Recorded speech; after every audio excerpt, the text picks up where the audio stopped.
Let's get right to it. It is a Confession Tuesday. Local life coach, the very beautiful Rebeccah Silence. Good morning. Good morning. All right, so here's how we roll on a Tuesday. For those of you who've never been a part of a Confession Tuesday, you email us, bigpapa@cnykiss.com.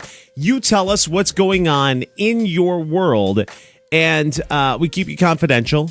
We don't tell anybody who you are. And we help you with whatever it is that's going on in your life. Absolutely. And coaching is very different from therapy.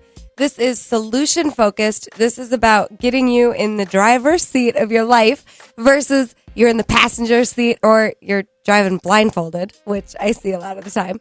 So in coaching, we're talking about diagnosing your patterns, not you as a person. I work with individuals. I work with couples. We do tremendous repair work in relationships. I work with families, and then I also do a lot of very different corporate training. So you can get in touch with me at my website, inspiredresultscoach.com, and we love these emails. So email, bigpapa@cnykiss.com. The first one is long. Okay. It's long. It's very full of information, so bear with me here. Let's go. All right, here is email number 1. Dear Big Papa and Rebecca, I met someone I have an amazing connection with. I thought he was my soulmate, and now I'm not positive. About 4 months into our relationship, he told me someone that he was sleeping with at the time he met me was pregnant and refused to have an abortion. He says he didn't want this and didn't ever think it would happen because she already had 2 kids with no fathers in the picture, and specifically stated to him on several occasions that she did not want and couldn't handle any more kids. So he thinks she did it on purpose and kept it because she was jealous of me. This is where it gets complicated. I was specifically and purposely looking for someone with no kids. It was number 1 on my list of what I needed for a couple reasons. I never liked kids at all growing up, and I was just getting out of a long-term relationship that had a lot of kid issues. Baby mama drama, a lot of extra responsibility on me, etc. I was so unhappy, and I just wanted so badly and needed so badly someone with no kids, and I thought I found it. So to get to the point, I stayed with him throughout her pregnancy because he wasn't there for her. Instead, telling her that he would wait for the DNA test. They were not in a monogamous relationship, they were only having sex. Then she had the baby, he had the test, and it turned out to be his. And he still hasn't been there at all. He says he didn't want that and doesn't feel he should have to be there because of the circumstance. And he doesn't want her BS drama. In parentheses, the contact he has had with her has just been that, talking crap about me and him being with me, and she lives with his baby, needs to do this and that, contacting his family members, asking for things, talking crap and making up fake Facebook profiles to talk crap. So his reason could be partially genuine. I'm not sure, but if it is, I'm also not sure that's the only reason. Fairly certain it may be because he doesn't want to lose me. All of this makes me push him away. I didn't want to be with someone with a baby, and I don't want to be the reason for a child that doesn't have a father around. It was all driving me nuts. The anger and hatred toward her for doing this, and him for being so stupid, and God for letting this happen when I was so close to finally having what I needed and wanted. I don't know how to accept this and stop feeling angry and blaming him and pushing him away. I really need to either accept it and love him regardless or leave, which is just as hard for me. Everything else in our relationship is good. He has all the qualities I want in a man. Love, trust, committed, funny, extremely good looking, sex is amazing. FYI, we also live together. I'm really stuck mentally and struggling. All right, listener, take a deep breath. And everybody out there listening. That's a lot to take in right I'm there. with you, though. I got it. All right. Number 1, you say you didn't want to be with somebody with a baby. You chose to be with somebody with a baby. You knew from the beginning. I want you to take responsibility for that. Not only did you know from the beginning, you moved in with the guy, knowing that there was a baby in the picture. So I want you to consider that you actually want what you're doing. more than what you're saying you're wanting if you continue to stay in the situation. So there's some part of you that it sounds like you even have a pattern with this from your previous relationships that goes to men that have children and issues with that baby's mother. Okay. So this doesn't make you wrong or bad, but let's look at your piece of the situation because you're the common denominator here. And it's so easy to be mad at the baby's mother. It's so easy to be mad at your boyfriend, but they're just being who they are. So I love that at the end of your email, you said, I either need to accept or leave. Intellectually, you get that, but let's take it to that physiological level because a lot of times we know better, but we don't necessarily do what we know intellectually. Right.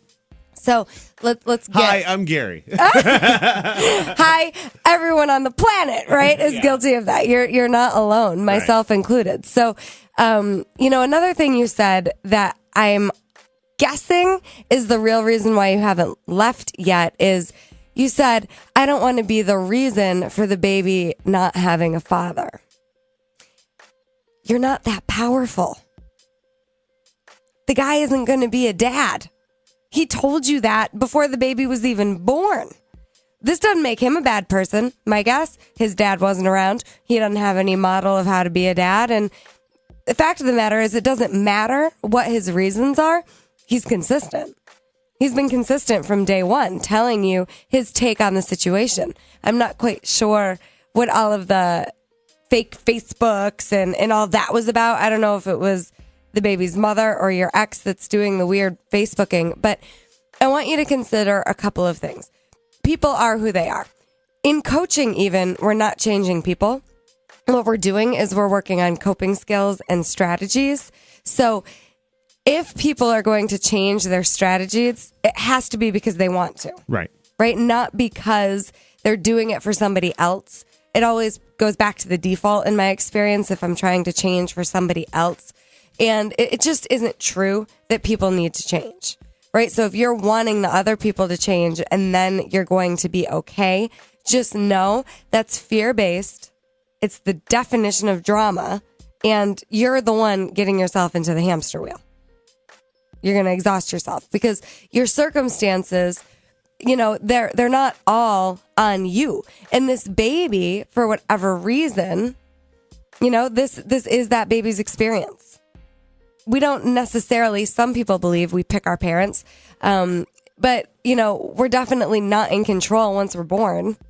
Right. in terms of who our parents are, what they're doing, and the boot camp that is our childhood. So for whatever reason, I would suggest this baby's experience is perfect for that baby.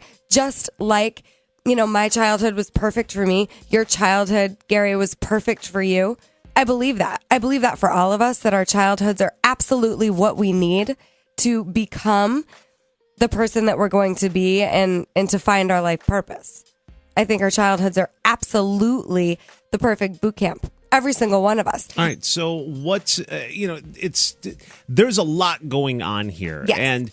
And it seems like she's, like you said, it's, okay, should I put up with it and go, or should I just leave? Should I accept it and stay with it, or should I go? And I don't know if that's a a decision that we can come up with right here, right now. But what is there something that she can do to kind of help? She already knows what she wants to do. Okay, she already knows what she wants to do. She's doing it.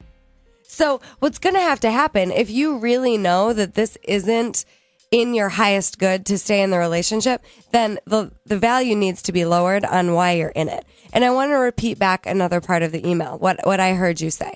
So you were saying everything else is great. Everything else is so good. Sex is great. He's hot. We have a lot of fun together, but he's not a dad to his kid. He's got this ex in the picture who's all over us. He's absolutely not going to change that situation, how he's showing up. But sex is great.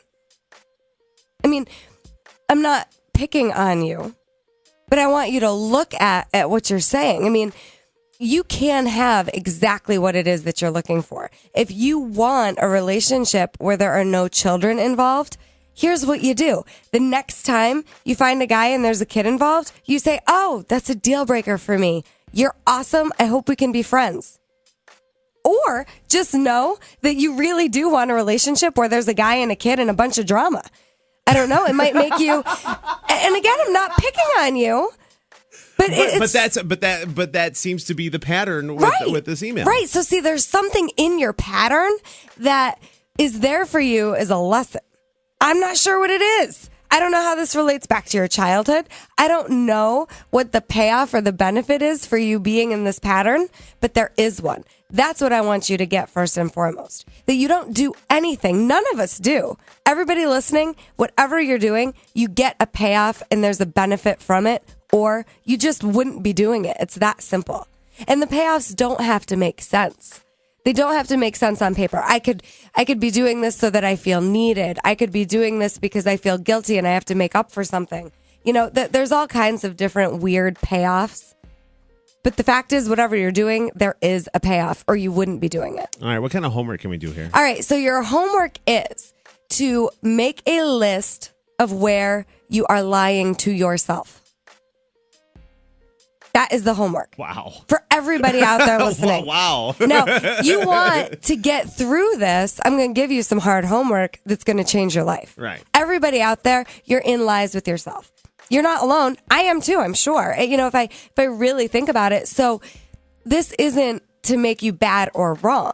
But if you want to change your life, let's look at where you're in a lie. And well, if you want real results, you have to take a hard, good look at the blunt, honest truth. Absolutely. And so here's my experience. And you don't have to believe me. You can check it out for yourself. If I'm experiencing other people lying to me, I have to be in a lie with myself, or I wouldn't experience being lied to. Here's the deal. I'm going to suggest that this guy, your boyfriend, he isn't lying to you. He's just doing the best he can with the tools he has. So for you, if you're experiencing being lied to, I want you to look at where you're lying to yourself, because like attracts. This guy is the perfect partner for you somehow to teach you a great lesson in your life.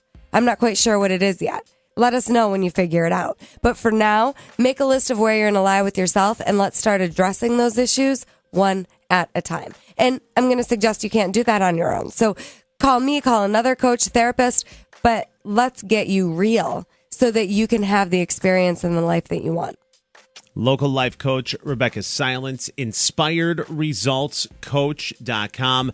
Like them on Facebook and the email address, bigpapa@cnykiss.com. It is a Confession Tuesday. Thank you so much for that courageous email. Wow. That's wow. Whew. I wish there was like some Southern Comfort here or something. I could use a shot after that one. All right, so more of your emails coming up next year with local life coach Rebeccah Silence here on a Confession Tuesday on Kiss FM.